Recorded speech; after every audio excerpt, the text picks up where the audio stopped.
What's up, guys? Welcome to episode 2 of the poker vlog. The table lineup is looking like today. 1-2 for 200. In the first hand, we look down at the best hand in poker. This is the first hand of the night. I opened to 10 bucks. Let's see if we can get some customers here. In the big blind, Ethan is going to make the call, so we're going to go heads up in position to the flop with aces. And the flop isn't too bad. It's all low cards. There's a paired 5. There's not going to be any 5s probably. I bet 10. Ethan makes the call. So we're going to go to the turn with 41 in the middle.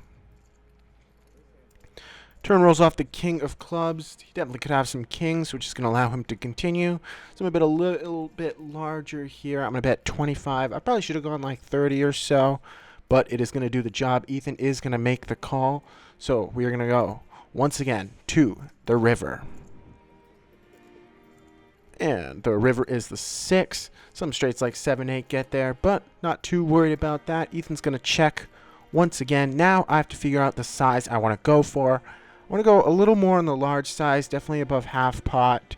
Probably should go probably around 85, but I do settle on 60 bucks. This is going to throw Ethan into the tank for a little bit. He's going to think about it for a little bit, but then he is going to make the call, and we turn over aces for the first hand. Nice little pot to start the day. For the second hand of the night, we are playing the nit game, and we look down at ace-queen offsuit. Middle position is going to open to 15, and I announce a raise to 60 bucks. Going large because we want to get our sate back, where everyone's standing up. This is the version of this nit game where everybody stands instead of has a chip. Middle position is going to make the call, so we go to the flop on a decent sized pot in position, and there is an ace out there, and we really want to get our seat back, but we still do want to make some money. This time my camera does get grabbed from the other side of the table. You can see us standing. Middle position is going to make the check, and I'm going to bet 50 bucks. Not too big, just about 1/3 or so. Unfortunately, middle position is going to make the fold. And of course, we have to show our hand to be able to take our seat. Next one, under the gun, is going to open to $10. We have 9-8 of clubs. It's going to get 3-bet, but we're going to cold call in the cutoff. It's the middle position person who is making the 3-bet. It's probably not the best idea to be cold calling 3-bets, but we are in position, and this is a great hand. There's a lot of post-flop playability. And the under the gun is going to make the call. We're going to go heads 3 ways to the flop. We flop a crazy combo draw with a gut shot and a flush draw. Middle position is going to bet 25. Not much to do here. I could raise, but I do decide just to put in the call since we are still 3 ways. However, here, the under the gun is going to end up going all in for $160 effective. This is going to put the middle position player into the tank. I'm also in the tank here. Got to figure out really what we're going to do. It's going to end up, our decision is definitely going to be based on what the middle position player does. If he folds, we pretty much can just call clearly. We're getting a really great price. If he calls, it's going to be 135 to win 303. So we don't really need too much equity to be able to call there. And we already are going to have quite a bit with our crazy combo draw here. So it's just going to end up being what he does that matters. Middle position eventually does make the fold. I still think a little bit, but I think there's really nothing much to do except to put the money in here. As long as he doesn't have a set of 10s, we should be pretty good. I put the money in, and we're going to decide how many times we want to run it now. He shows Jack 10 for top pair and a backdoor flush draw, so we don't want too many clubs to come. But it's basically a flip. We have about 48% equity here. So we got it in pretty good, and we are going to decide to run it twice. On the first turn is going to be the king of hearts, no help to us, but the 7 of hearts brings us the nuts straight. We hit our gut shot. So now we are free rolling. Let's see if we can scoop this. 9 of spades just gives us more outs, and then we hit the 4 of clubs, making the flush. We take down a nice sized pot. In this next one, the straddle is on to $5. We look down at ace king under the gun and middle position is going to limp. We're in the hijack. I'm going to open to 15. I probably should have gone a little larger with all the limpers. The cutoff is going to make the call, and he is not going to be the only one. Small blind is also going to make the call, as is the under the gun limper and the middle position limper. So we're going 5 ways to the flop. Really not that great for ace king, but hopefully we can still make a strong hand. Flop's pretty good, king 7-7, though there is certainly a chance that someone has a king 7 or a worse king. Small blind's going to check.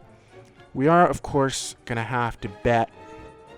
I'm going to choose a more large sizing than I normally probably would. I bet $40, a little over half pot. I think that's a great sizing here. Middle position is going to make the call. We're going to go heads up in position. Turn comes the 8 of diamonds. He's about 130 in his stack. We want to try and get everything in.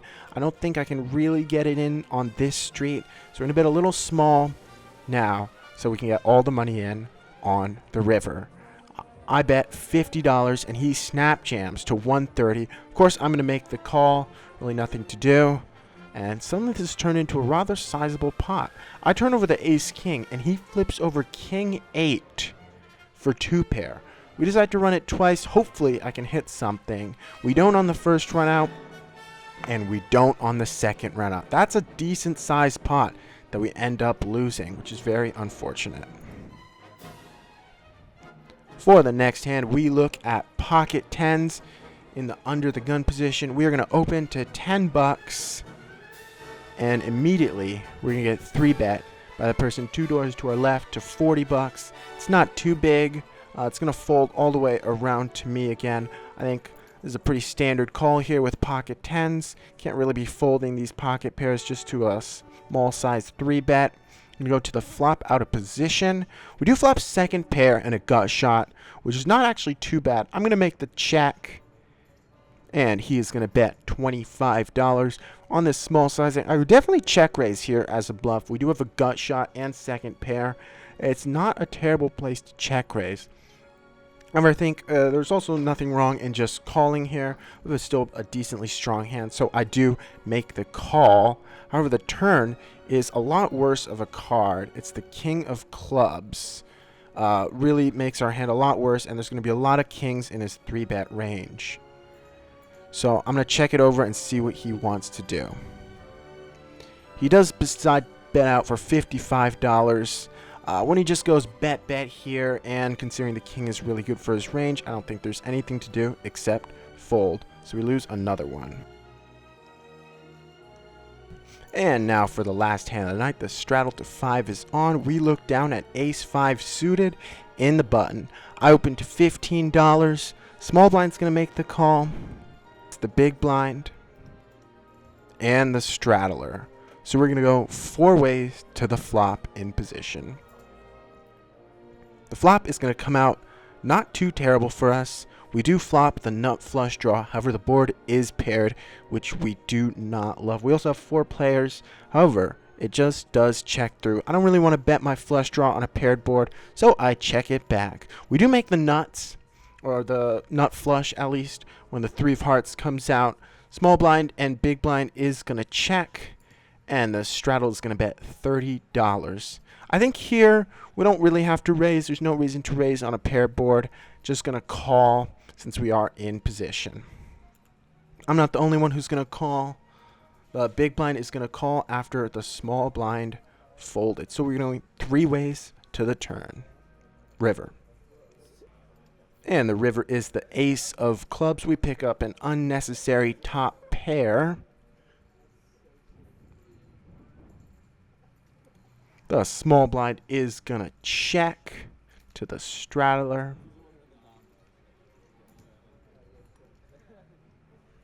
And he is going to bet $55.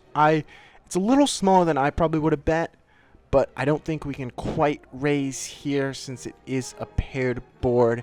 It's pretty scary, and there is still one person to act behind us. So I'm just going to put the calling chips in. I call $55, and this puts the small blind into the tank.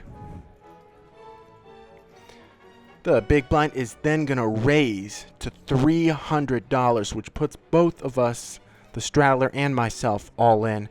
After a little bit, the straddler is going to fold. Now we are deep in the tank.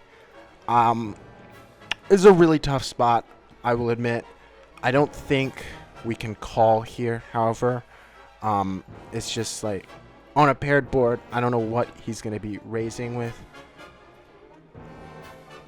other than a full house. However, stupidly, I make the call for $168 effective, and we lose a decent sized pot. Right at the end, we get stacked, and I'm just too tilted to even film an outro. So I hope you guys enjoyed, and I'll see you all in the next one.